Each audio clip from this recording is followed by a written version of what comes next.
David, good to see you as always, and thank you for taking a bit of time out to come and have a chat with us. David, you started out selling t-shirts and jeans on a market stall, and now you run a global investment business. I mean, what's the story there then? Well, there's been a many number of years in between, to be fair. It would be an impressive story if I literally decided to stop doing that and then the next day start doing this. But yeah, I left school at 15 and I'd worked in the markets as a kid, as many did. You Yeah. know, I came out of the East End of London. And so it was we had family members that did it. So it was a natural thing to go and work for them. I think I started at 10. In the days when 10-year-olds, it wasn't seen as a terrible thing to jump on trains and buses on your own at 10. Now, those Um, days are gone. those days are gone. And listen, we're to blame for that, by the way. It's no point pointing the finger at anyone else. We've done that. We took a perfectly good system and ruined it. And so um, I guess the generation before us thought, well, we survived London being carpet bombed. I mean, how bad can it be? Yeah. But anyway, that's another story for another time. And yeah, so just I wasn't very I'll say I wasn't very academic. Apparently I was quite clever, but I just think my brain didn't allow for me to nowadays they've probably got some fancy title for whatever. Back then they used to call it ants in your pants. Now it's called probably ADHD or something. I don't think I've got that, but I just couldn't sit still. I was bored out of my A brains. lot, a And lot of young boys are like that, aren't they? I mean, yeah, full of full of energy. energy I was. All I wanted to do was play football. And of course, I had the taste for some money as early as 10 years old, even if it was a couple of quid back then, working on a Saturday or a Sunday in the markets. And then I just wanted to work. And I left school at 15 and I was working. And then by the time I was driving, I had my own stall. Um, I don't know, I just thought, I think one day my van broke down at the end of a dark shift in Kentish Town Market. Might have been just 18 or something. And it was raining and waiting for the RAC in an old clapped out van. I'm thinking, is this it? Is this the my life? Yeah. And so I just went on a bit of a journey, worked hard, saved money, bought property, and then just it kind of just, the time I got into property a little bit because I was earning just investing and stuff, and it just went on from there. Really, I didn't really. I started buying businesses about maybe 8 years ago, I would say something like that. Before COVID, it was, and had real success with it. But I wouldn't have characterized myself as an investor at that stage. I just was a trade buyer. So, if you own a marketing company, go and buy more marketing companies, and you're the MD of all of them. So you're just a trade. Let me Yeah. rephrase that. You are a trade buyer, not just a trade buyer. You're a skillful operator, is what you Let really me are. ask though. I mean, that's quite a big jump, which I guess must reflect ambition. I mean, Mm. how did you go from I'm running this company to I'm going to buy a number of other companies? I mean, what made that shift happen? I mean, what are your thoughts? Well, funny enough, given the fact that I knew sales, I've been doing sales since I was Yeah, 10. yeah, And although I didn't do the markets very long after I passed my test. I went into buying and selling properties, and I just, learned new sales techniques, certainly negotiation skills with people that had a great deal more money than me. Um, and the even though I knew sales, I knew how to, and I was really good at those type of things. I turned out I was a really bad employer of salespeople. I don't know right. why. Okay, I've seen that Um, before. Yeah, Yeah, I yeah, don't, I just maybe I just believed that everyone just knew these eloquent skills of how to sit and you know call it trade with people, and sales, not all obviously, but the vast majority of salespeople that are out there, sadly, are perhaps the ones I employed, certainly, and there was about seven or eight of them, and I had no success with any of them. And I used to bang my head against a brick wall. It's almost like they spend one eye on their bonus and one eye on Reed, um, and lots of job hopping. And I just couldn't make my peace with it. And it just, just through your journey, your network, people communities you're in, it just dawned on me that rather than the very people I'm paying a huge amount of money for to go and find me those clients, why not buy a company in my trade that's already got the clients? Okay. And So what I kind of now, I company? now, I now own those clients. Yeah, what was what was the first company you bought? It was a HVAC business which went alongside, and the reason I did it actually, this is really where it pivoted, is I owned a commercial cleaning company, Right. and the client in that company was having, they were hotel owners, and they were having a terrible time with massive, I mean, they're like a national, huge national maintenance business. I'm not going to name them, obviously, but they were, they're a household name, and they're having terrible trouble with them getting their needs met. And we had done a particularly good job for them, and they particularly liked us, knew the owners pretty well, and they said, "Would we look at it?" And honestly, this is absolutely true. I have to tell you, and I'm going to come back to a word you just used, ambition. In a meeting, they were talking about their plant room. Right. Now, anyone knows what the plant room is, where all your boilers and everything else is kept. Hmm. I didn't know that back then. And I was thinking, why does a hotel have a room for plants? I genuinely didn't know what he was talking about. But the ambition in me, which I've always had, burning away inside me, thinking, we'll get it done. Hmm. And it's only through lots of conversations. And I've actually, luckily enough, I don't really get embarrassed very easily. And I like the idea of just giving the raw version of me, because when I sound really good at something, I think that's really countered by people who are really comfortable. I'm really comfortable in front of people saying I'm really rubbish at something. It doesn't really bother me either way. Hmm. Um, when discussing, and the penny dropped, then, oh, okay, so your machinery is kept. And we were going through all the sort of contract rates and la da da da da. And the obvious thing that most companies do at that stage is they'll go and find a company that does it and then subcontract to them and then just earn their bit on top. But it dawned on me that I'm potentially bringing in I don't know, it was maybe 120, £140,000 worth of business with great profit margins in, plus the opportunity for loads of add-ons with anything that fell outside of the contract rates. Hmm.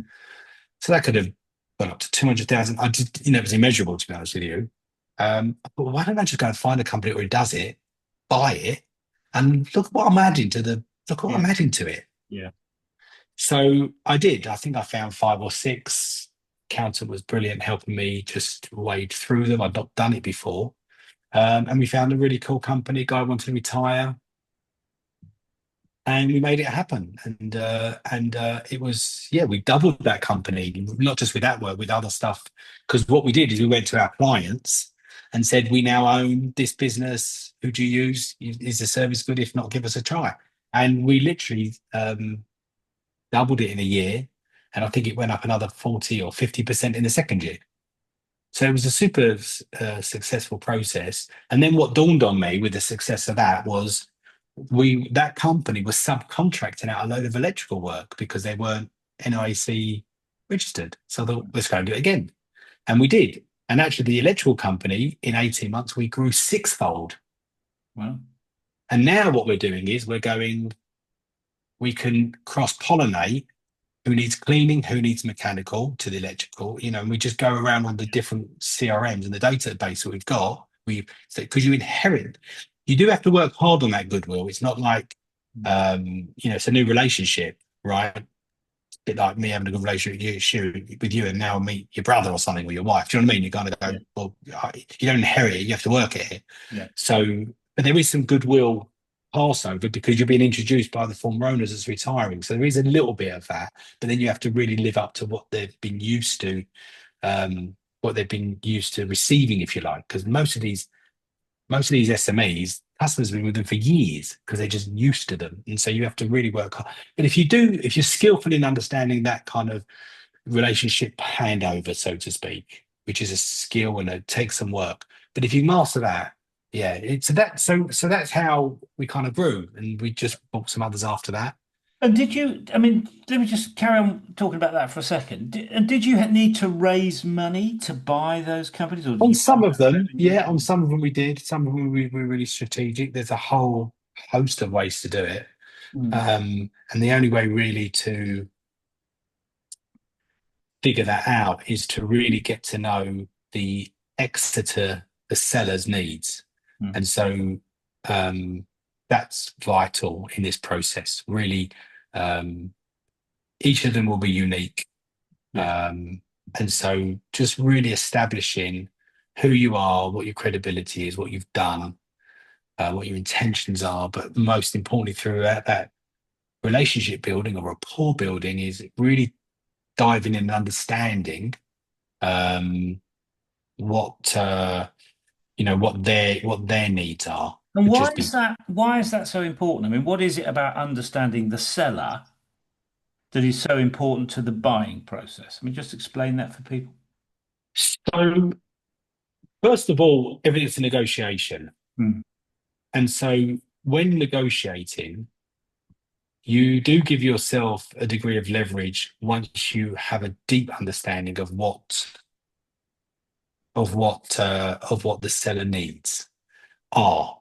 Now, unless you've got some facility that's enough to just go and buy companies. But even then, it's a really bad idea just to use it like a kid in a candy store because there's a lot you don't, with all the due diligence in the world, sometimes there's a lot you don't know until after you've bought it. Yeah. And so there are, it's buying a business is no different to when you meet your partner. I mean, I've been on, I've done quite a few talks on this before. A few different events, and I've been asked on a few occasions. Do you have a sort of set list of questions you ask? So I liken it to, imagine the first time you met whether it's your wife or your husband, all those years ago. Just conceptualize the idea of when you were introduced, pulling out a standard set of questions of how to get to know somebody. Doesn't work that way, does it? They would not have been that you would No. not have ended up as your wife or your husband. So just to be supernatural, just so that everyone is, comfortable with each other as possible, and just really find out about each other, find out because what one of the main reasons why it's so important in my head is you're often, particularly at retirement, you're often talking about someone's life's work. Men are probably worse than women, if truth be told. Their business is probably their love, almost more than Yeah. their kids in some fact. Yeah. And I've had that conversation. People have said that to me. I mean, obviously not in all cases, but either way, you're talking about something that someone's nurtured possibly for 25, 30 years. Mm. And it's, put food on their kids' table and they've cherished this thing. And they cherish the staff they're leaving behind as well, quite often. Yeah. Yeah. And so having a deep understanding of what those relationships are, who's important to them, to enable you to really give the best version of yourself and really connect with them can often help and give you an edge over perhaps competition, negotiation styles with what you can do that makes you comfortable, that might make them a bit more comfortable because they've got to know you and your appetite for promoting their staff up, which we've done. Yeah. I've done before. Yeah. So I think it's probably the most important part of the process. In the absence of just saying how much you want for your business, £500,000 quid, there you go, write your check, which no one's going to do. Doesn't matter what end of acquisitions you are, SME or corporation. So don't get me wrong. If anyone's in the corporate space, it's less important. It's more about spreadsheets and Yeah. all kinds of other metrics that you kind of most people wouldn't want to get involved in. We're involved in it a bit now, but you wouldn't want to be. But in the SME market, it's really being super aware of the relationships that are really manifested between owners and the customers, where they've got deep relationships with um, owners and the staff that have probably been with them for years, and demonstrating that you are willing to embrace that. Yeah. Let me ask you about the kind of companies you buy. I mean, one of the kind of things that you hear a lot about is people buying companies that are failing. So you buy it if it's failing, which means you can buy it cheaply, and then fix it. and then sell it on or incorporate it into something else. I mean, what's your take on that process? I mean, it seems to me there's quite a lot of risk in that, but some people seem very comfortable with it. I mean, what's your view? Well, I bought countless of them. I bought many, many businesses that are failing. And I've bought in administration, um, close to it. Um, it's it can be super successful if you can get it at the right time. Yes, you've got to get it at the right price. I think you've got to be really good at reducing overheads. Mm. The biggest overhead in most companies is their staff. It's the Yeah, biggest yeah, expense. Um, I think what we've done is where we've owned electrical companies, for example, maybe some engineers. Engineers are good to have because they are yeah, fee generating members of the team. But if you can find, if you own £1 million, I don't know, electrical company, and you found a £500,000 failing electrical company, you only really want the work and the engineers. You don't need anything else. You don't need the building they operate out of. You don't need mm, the team, the management staff. You can largely get rid of all of them. We've done a few of them where we say, well, let's keep one because they could be the conduit between that customer base and the yeah, new people that own it. But you often find these businesses are far more valuable to the incumbent than they are to the distressed directors because you don't carry their burden of debt. yeah, yeah. And a lot of people are frightened about it all going pear-shaped and the impact of that, aren't they? You know, Yeah, so you're helping them avoid something that they don't want to happen to them. It strikes me. you are, and I'm kind of probably delegitimizing the experience of millions that go through it, and it's an awful experience. We one of my companies years ago was defrauded, and we had to go through a process, and actually it had an impact on a few companies. But we did it, and but what those experiences teach you is actually it's literally just fixing a problem, and also the owner of business that's heavily distressed is far too close to the noise to be able to solve it. So they might have a dozen or so creditors chasing them all the time. And where things get delayed, those creditors are almost sick to the back teeth of something's going to, and it doesn't happen. Whereas someone like a new owner comes along, clean, fresh piece of paper, and with a plan of how they're going to get resolved. The word the line I've often used or the term I've often used to business owners when they've been in a meeting with me looking for some help is, I mean, no creditor ever has said no to a plan. Mm. They get a bit sick when it's a regurgitated plan that doesn't work. So a business owner themselves are a bit too close to the noise. And if anyone's listening, if anyone ends up listening to this, um, and they are in trouble, they could do no better than finding someone that can come in because the time on one occasion we resolved something where our sort of time to pay agreement with creditors was far longer than the one on the table from the current directors. But we were that fresh noise. Obviously, we come with the credibility with what I've done and what we've done in the past. And they said, yeah, great. And so we bought the I company. mean, the thing about being too close, you see a lot actually, don't you? I mean, and in one sense, it's totally understandable because people, as you said earlier on, they love their businesses. They're totally engrossed, Yeah, but sometimes they yeah, can't see the wood from the trees, particularly no, no, if they're distressed because the anxiety levels go up and absolutely. And they it's generally want to, they're not, yeah, eight odd times out of 10, they genuinely want to fix it. Most yeah. people have really good intentions and things just happen, right? Um, and that's indicative as well as the saying of being someone who works in a business or on a business. When I was buying companies as a trade buyer, I was very much working inside the business. Mm. And so it was once the penny had dropped with me about becoming an investor, I removed myself and became someone who's a founder of an investment firm. And I wanted to be someone who worked on that continuous growth rather than inside Yeah. fixing daily issues. So let me ask you about that. So you started off running a business, then you started buying businesses. Now you invest in businesses. I mean, so you've made a couple of Yeah. interesting. Tell us about your approach to investing in businesses, because really that's where you are now, isn't it?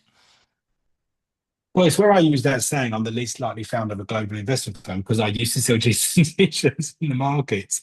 But I use a lot of skills gathered over my lifetime of you always want to add value. So if I kind of use a um, hybrid version of when I was a trade buyer, I knew I was adding value on business I was buying because I could offer them other services into the so creating like this mini ecosystem of cross-pollinating opportunities.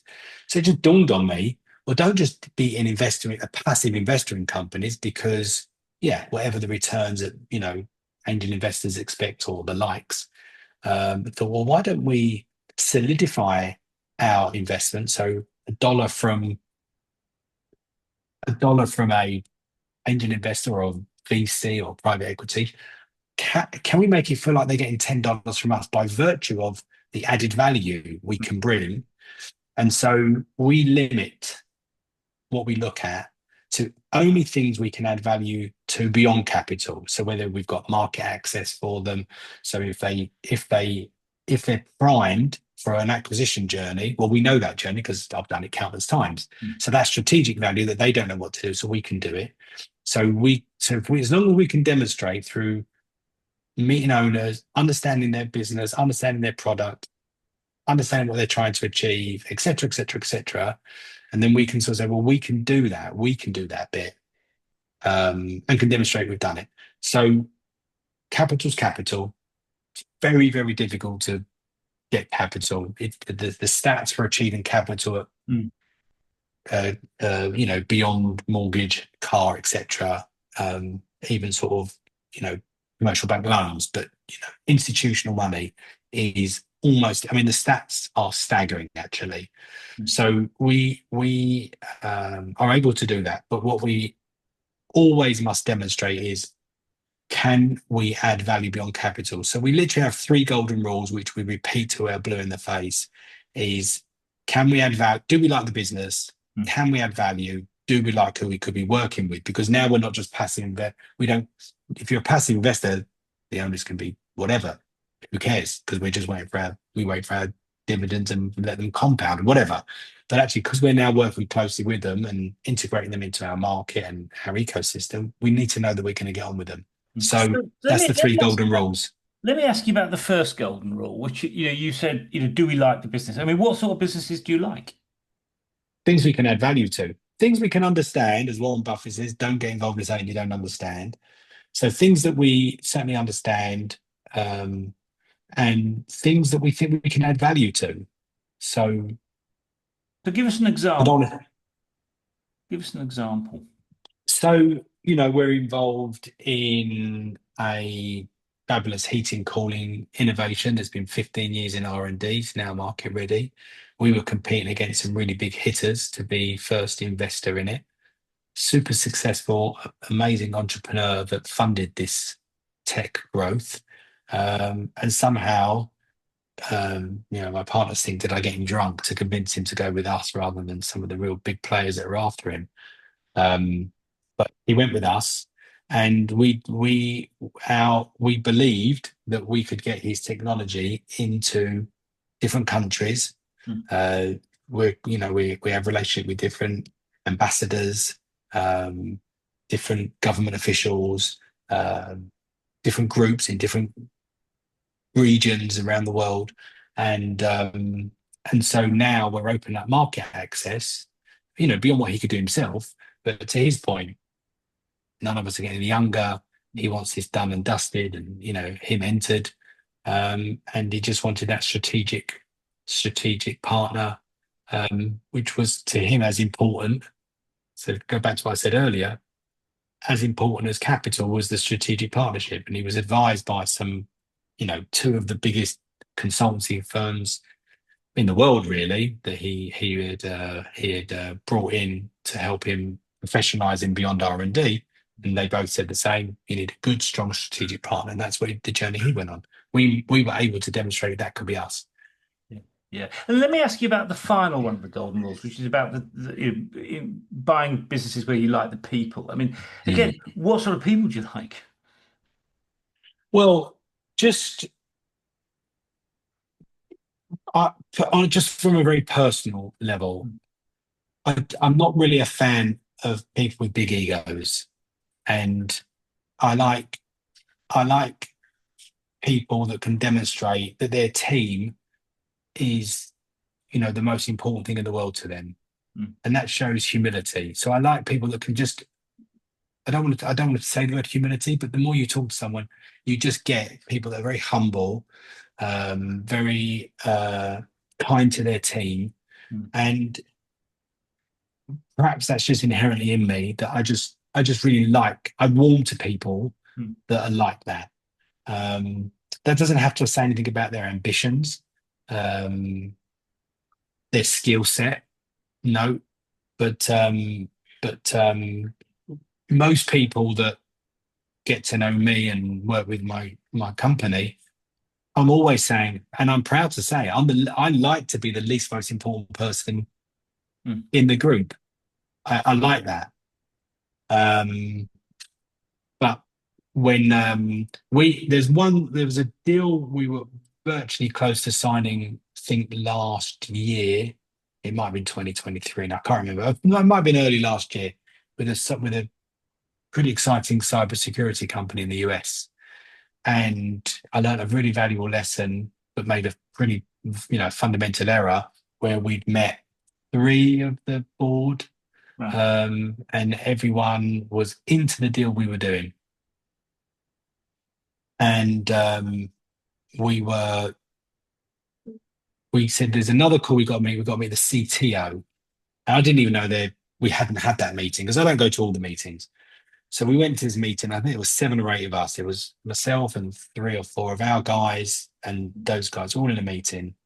And um, yeah, I just pretty quickly discovered that this guy, talented, he was brilliant, but just not my guy. He was a shareholder, as I say, the CTO, which you could argue is the heartbeat of a cybersecurity company. Mm, And but I just found him posturing about his importance. mm, Um, and when the meeting ended, well, they all went off, and we sort of WhatsApp, let's stay on and discuss. And they all started talking about, right, next we'll do this. I said, everyone stop, stop, stop, stop, stop, stop. We're not moving forward with this.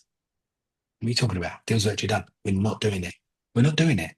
We are not moving forward with this. And I've highlighted, and all of them noticed the things I highlighted. All my sort of partners noticed everything I'd highlighted that really rang of someone who just lacked humility. And I said, think about what we're doing. We're not passively investing in this company. We would be looking at other companies in that space that we'd want to acquire. And all of a sudden now we will end up burdening those new incumbents with him. And mm. we've got that, no money's worth it to us.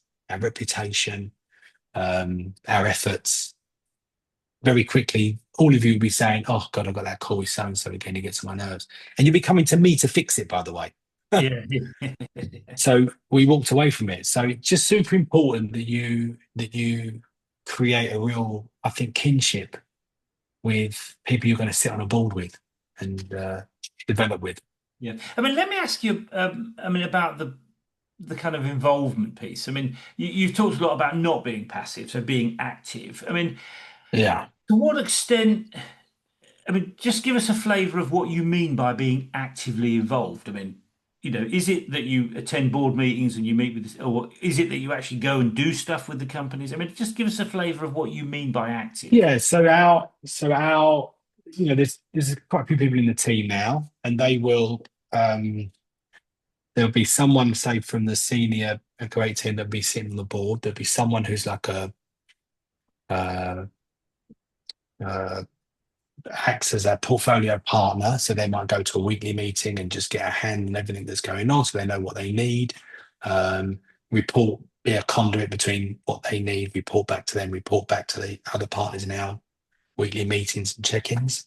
Um, but if for example they want to um, grow grow by acquisition, then it's up to us. We would then use our infrastructure to go and do an entire outreach to everyone in that space, in that region that makes sense. We would conduct those meetings with those companies, saying we're partners in this company, in this space, etc. We're interested in growing by further. We would handle all of that bit. We wouldn't want to be involved in the day-to-day running of a business, but the high level growth introductions. It could be we're progressing on a really exciting opportunity out of Asia in the sort of healthcare space. Some incredible innovations that are coming out of there, and we're using our market access to introduce them. So we'll prepare um, a bit of an outreach to say, look, we're actively involved in this business, we're investing in it, and introduce them to the healthcare space across the US, Europe, possibly Africa, Australia, and so all of a sudden now, outside of what the owners have done, we will start generating a whole heap of interest in what they've built, and that's the added value we talk about. Rather than just giving them money, letting them employ people to do it, well, we can do that bit, Mm. and we're pretty good at it. I think we're pretty good at market access. Yeah. And I mean, in terms of how long you would hold on, I mean, you mentioned Warren Buffett. I mean, he famously said, what the best length of time to hold on to a company is forever. I mean, what's your take on how long you would hold on to those? So Well, buy it he's the master, 5 years? so we should listen to him. No, I think you must always have something to do with money on exit because of tax you have to pay. So you always want to reinvest. So the cycle for us of always finding opportunity never ends. But I think I think with a business, I like the idea of building it to exit. Yeah, I do yeah, because I think at the height of the business's success is probably the right time to do it as well. So if anything we're working on, we get a massive contract, sell it because you just don't know when the next COVID's around the corner that none of us expected or heard of before. You just don't know, God forbid, health might strike the partner that's running it for you. And so we try and encourage, let's do our magic, 24th, not us, that together. Let's aim for a 36-month exit. If it goes on a bit longer, great. Goes on a bit shorter, great. But just as long as we're all on the same page. And so one of the things as well that we look out for when we talk about this, a business owner might say, "Oh no, I'm having the time of my life. I would never want to sell it." So we're not. So we'd want to say, okay, well, we can certainly add value, but let's put it in there that either at the time we want to exit, you buy us out, our shares out, mm, or we can just sell it on the open market. And so we it's unlikely. And apart from anything else, I've got probably the attention span of a gnat. So the idea of being in the same thing for 10 years just doesn't thrill me with joy, if truth be told. But I like the idea of exiting. I mean, Warren Buffett, I've read some of his stuff. I mean, obviously the man's a genius, probably the greatest of all time at this. And he talks about compounding that growth. What he did with Coca-Cola was just phenomenal. Um, and so, but yeah, yeah. So what you're saying is we're you, nowhere near that level what you're saying is you like to buy and then sell as it's on an upward cycle. for sure. Oh, Demonstrate what you've done, get it on an upward cycle, maximize your multiples, get out, yeah. stick that money into other things. And do you have a view about who you sell to? Well, someone bigger than you, Yeah. someone bigger than that business. Yeah, I mean, we kind of know. We would know at the start the type of space something should go to for sure. Um, but yeah, there's always a buyer out there. As long as you leave something on the table for them to strip, so they can improve post acquisition. Yeah. You don't want it too lean because that loses a bit of appeal. But yeah, there's always someone to buy something, always. Yeah, yeah. Let me ask you about working with those CEOs, other members of the team. I mean, it's very easy to say, "Oh, this is a good guy. I'd like to buy the company because I think I'll get on with it." But you may find out a year in that actually you don't get on with them. I mean, what's your take on managing sort of those slightly longer term relationships? You've made a judgment, which you make fairly quickly, don't you? And then you've got to Well, work. it's more than one meeting. So we wouldn't just have what we have six, seven, eight meetings in the whole due diligence process, sometimes more, just to sort of get past that awkward stage of a new relationship. I used to say when I was running companies, when you interview people, when you make sure they have a tea, put biscuits on the table, make sure there's a tea or a coffee offered. Most of the time, they want to be polite. They'll just no, I'm all right, or they'll take a water, but almost say like I'm having one. I used to say to my teams, say you're having one. Make sure you're thirsty for that interview because you got an hour to relax them and try and get as close to the real version of them Yeah, as you possibly can. Now, I understand in the corporate space, they'll do six, seven interviews. But in the SME space, you don't really have that luxury. Nobody would go to work as I don't know, a coordinator, an engineer coordinator, let's say, and have seven meetings. They want to go once, maybe twice, and that's it. And if you can't make a decision, they're just, so you want to relax people. But when you're doing an investment, you've got the luxury of taking your time because it takes time and you just have as many meetings as possible. yeah. I mean, what you're talking about is getting the right people on the bus. The question that was in my mind was once you've got them on the bus, how do you create an environment? Because you're working with multiple companies and you've got your guys as well. How do you create an environment in which people can perform effectively? Look, I think one of the best gifts you can give anyone you invest in is actually getting out of their way. Now, if you as an investor are investing in something where you feel like you are want to be involved, you're almost going into it with the wrong attitude. You're almost going into it thinking, I can do a better job than that person, or I don't trust they'll do it. Then definitely don't invest. As part of your due diligence, you want to see how credible are they that they're going to achieve the goals set out that they've come to me. Yeah. Every innovator or entrepreneur, business owner goes to capital because they want money. Obviously, they're raising for their business. Now, one, it's vital that during due diligence you say, "My God, this guy, can demonstrate an unbelievable track record, done this, done that," and you kind of go, "They've got the credibility." So actually, you can give them that money and know that they're going to do it, do what they've said they're going to do. So I think one of the biggest gifts we can do is we don't get in the way, we get out of the way. But we do, as I say, as long as we're strategically aligned, that we say that we'll only get involved. So we establish what our added value is beyond capital, and then everybody should just get on and do their bits. Yes, people can change. Of course they can. Well, I don't think you can mitigate against that. You just can't. But I think it's really hard to keep, if there is a mask, there is a mask that sits on someone when they come to you they show you a pitch deck and they say they need this, how much they need, and this is what it's for. Of course, there's a mask. People are given the very best version of themselves naturally. No one goes to one of those meetings and says, I'm not very good at what I do. I don't know how to do it. And chance are you could lose your money. No one's going to say that. Everyone's going to give the best version and paint it the best light.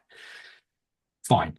But no one, when you're in meetings six, seven, and eight, that mask has gone. Now you've got a relationship with them and you're getting really to know the real version of them. And that's vital.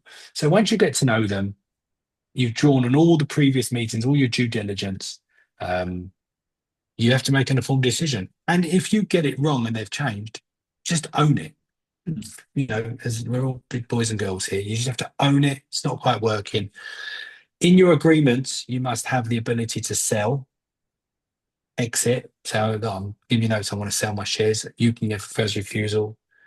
If not, I'm just going to go to the market and sell my equity because it's not working for us anymore. So as long as you've got those type of things in place, you should be fine. Yeah. And in terms of the way your business, I mean, has your business evolved as you've purchased a wider range of business? I mean, you own quite a portfolio now. I mean, has your business evolved over that journey? For sure, for sure. I mean, much of the things I needed to do don't need to do as much anymore. I've got brilliant partners that are outstanding at the due diligence bit. Um, and um, far better than I could do it. And so, yeah, no, we've definitely evolved. And just one other point, going back to um, it, just I want to remind myself when you say about um, that relationship. And again, this is another nuance, I guess, of adding value. One would hope if we are doing a good job of adding value, not getting away the day-to-day running, but adding value to the business, chances are that relationship should stay on point because if we continue to add value, it would be odd that that business In owner, their our interest, isn't partner, would want to ruin that relationship with us. it? In their I think interest. once you become, if you ever become a bit of a passenger, yeah, fair enough, it can start to go, but we should never do that. And if we were to, then, probably couldn't blame them for changing, turning on us a bit or, changing the way they are towards us. Sure. And let me ask you about different markets. I mean, in multiple jurisdictions. I mean, Singapore is different. Doing business in Singapore different from doing business in London. I mean, how do you manage those kind of cultural nuances? Because Difficult. it's fine. It's very well to say build relationships, but building relationship with, I don't know, with an entrepreneur in Malaysia, they have a different kind of, slightly different kind of value set to building relationships with people in the US, for example. You're working with an entrepreneur in New York. I mean, what about those kind of cultural things? So we built a company to have those cultural alignments in. So you mentioned Asia. Our managing partner's a doctor. She's from originally from Malaysia. She's here in the UK. And we've got a partner that's in Singapore. So anything in Asia, they'll educate us on some of the cultural nuances and how we must be. And there are only some subtle differences. Um, the States as well. We've got partners there. So we're not. Um, the UK is probably a market all on its own where it's very Mm, more relaxed. In most of these places, maybe less so the US, but certainly Africa, Asia, um, you need to go and see them. Or you need to have a face to face. They want to shake your hand. They want to see mm. you know, And they're more they want formal to. sometimes, aren't they? The formality can go really quickly, but you need to just. I think it's important to show that respect that you've gone and you break bread with them. I was in Nigeria in May or June. A couple of our partners just got back from Hong Kong a couple of weeks ago, and so it's just learning that. But yeah, I mean, I think it'd be really spectacularly different if I was on my own trying to do deals in Singapore without any representation there. And yeah, I think it'd be probably almost impossible. And I think it'd be nuts to try, if truth be told. Mm, But I just think as our company's grown and the partners have come on board from different jurisdictions, we've got representation there. It's credible. It's allowed us to enter spaces we would never have been able to do. mm. Yeah, I mean, lots of entrepreneurs I've spoken to talk about the importance of partnering. I mean, if you can find a great partner, I mean, that can really accelerate what you're trying to do, isn't it? Mm. Let me ask you about the very first partner you brought on board, and which jurisdiction was it from, and what made you choose that as part of the world to focus on? So one of the things that happened is where I started becoming more an investor Mm, rather than a trade buyer. I think in my first year of Pivot, I'd acquired almost, I think, a dozen companies.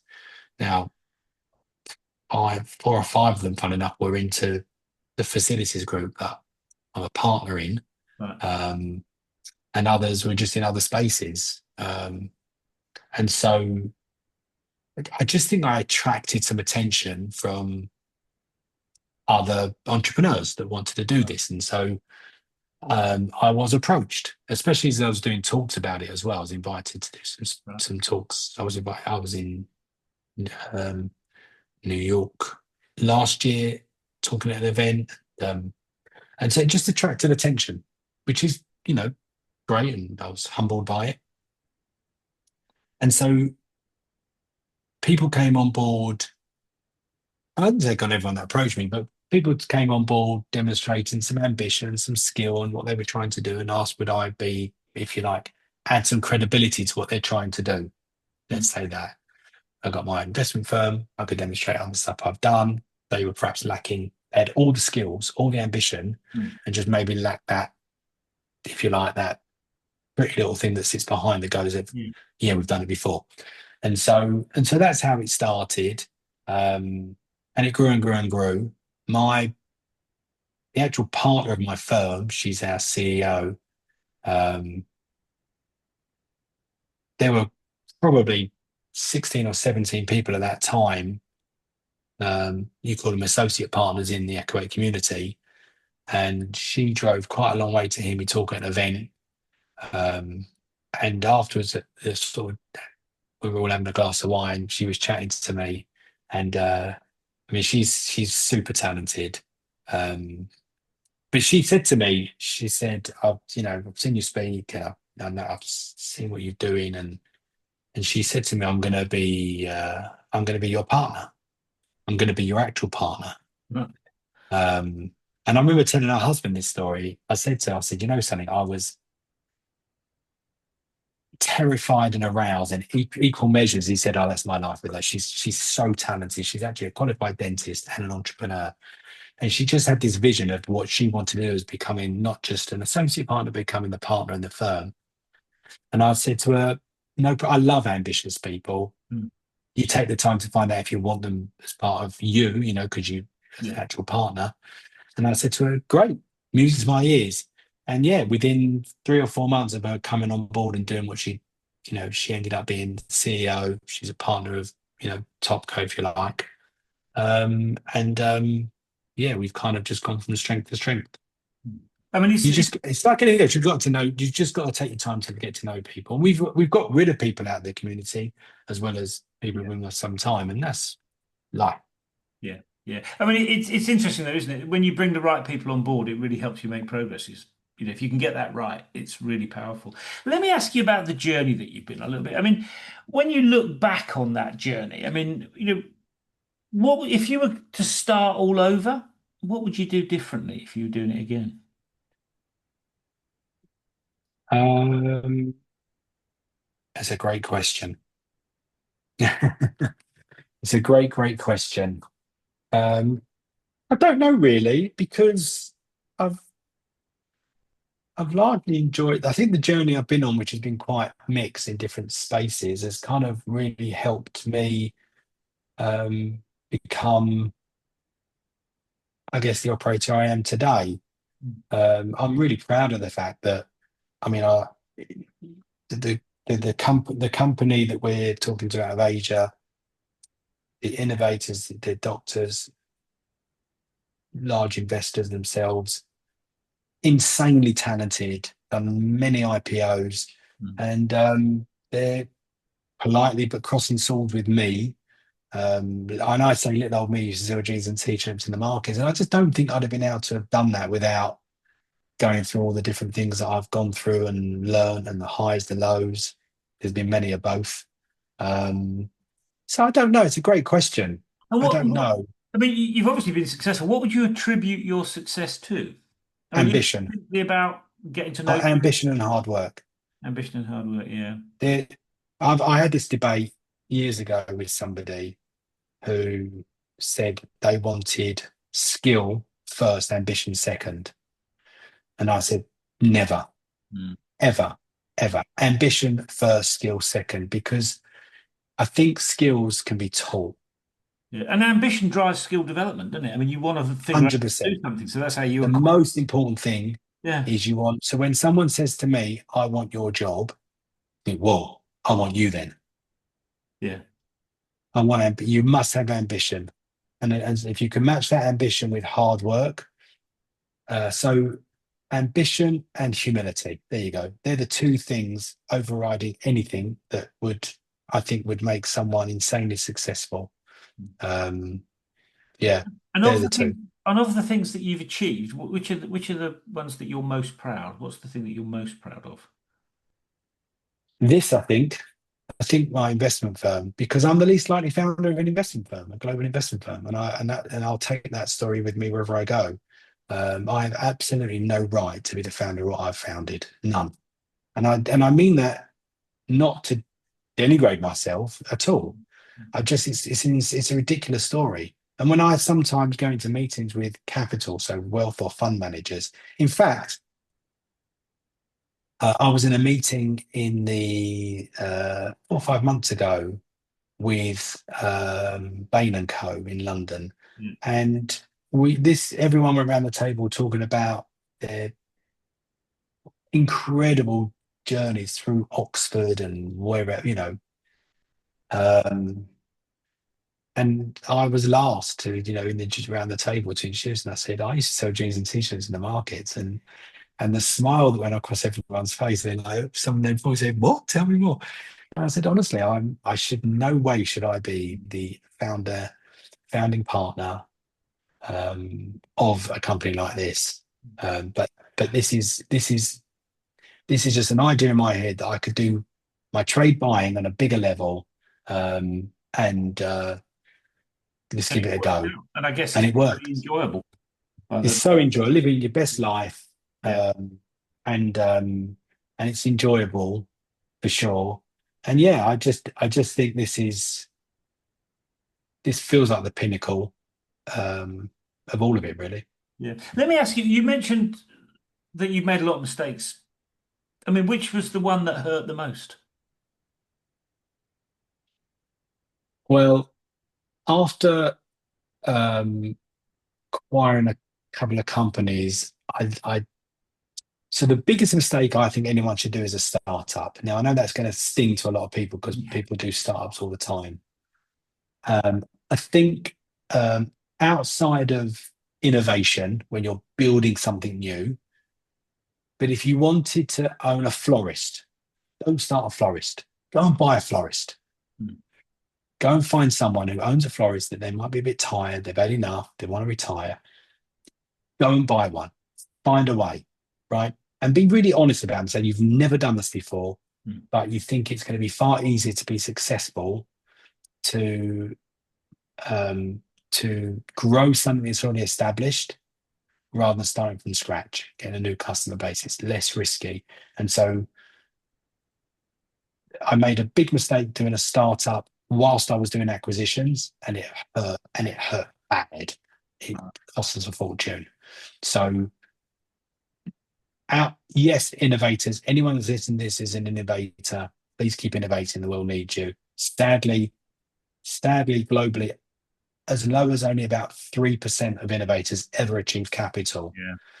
But you've got to keep going. You've got to keep trying. We wouldn't have combustion engines. We wouldn't have wheels if people if people Well, I didn't mean, innovate. So please keep innovating. investment and innovation is what drives growth, isn't it? I mean, and that's sadly 100%. lacking at But the very few achieve it, sadly.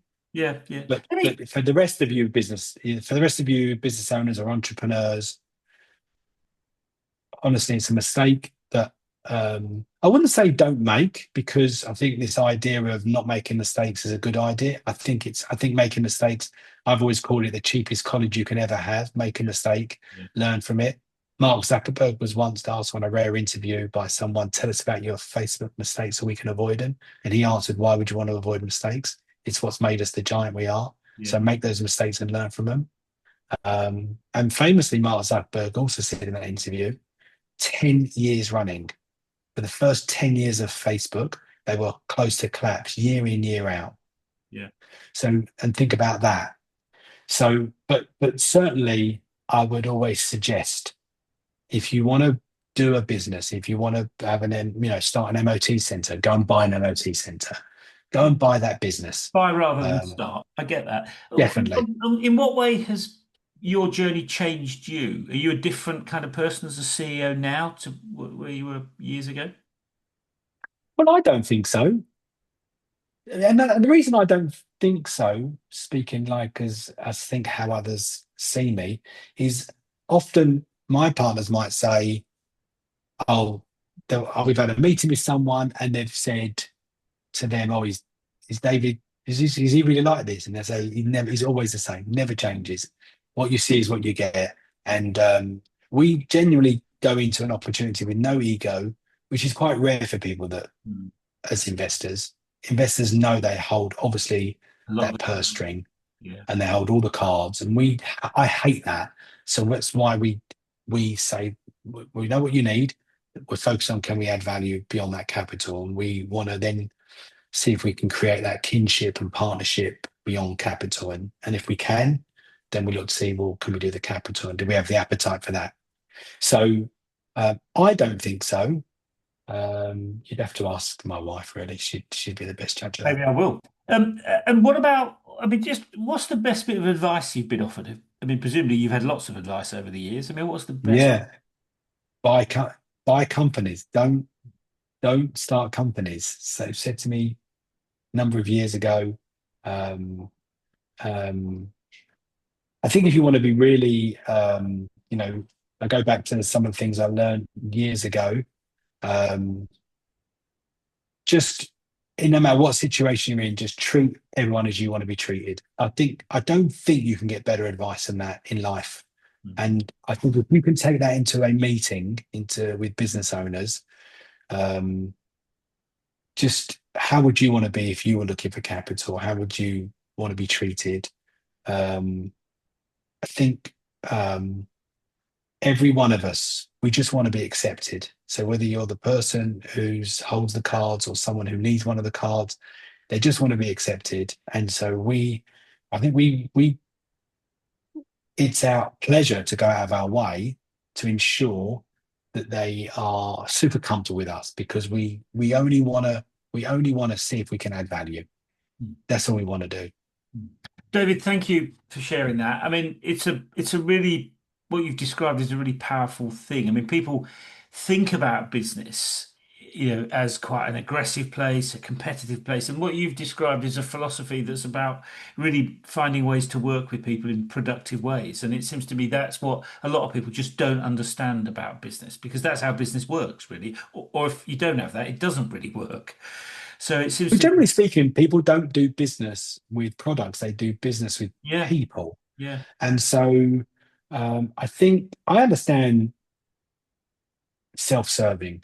I see it regularly, Hmm. but I think that shouldn't change us. Someone once said to me when we had a disaster on the startup we made, or it might be something else. We had, I think it was our cleaning company. We were being exploited by a bunch of it. It happens, people taking the mickey with their timesheets. And, we discovered yet another one and we dealt with it. And one of my long-standing staff at the time said, David, I think it's time you understand you can't, you're being too kind to some people and you've got to change. I said, I look at it quite differently. I think we take this experience, we become even kinder. Because I think the idea of people's poor behavior to inform bad decisions, bad behavior, almost allows that to win. So I think just be comfortable with who you are. And I like being this guy. I like being.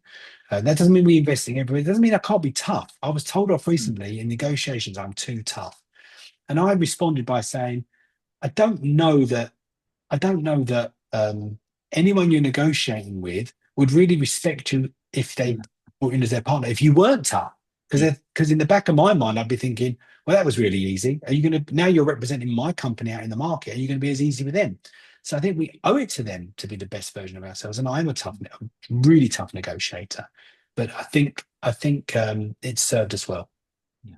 David, thank you. Really appreciate that. A great story, and Thank you for I'm having me sure on. people will find it there's some pretty useful lessons in there. So I'm sure people will find it very helpful. Thank you. Well, thank you for having me on.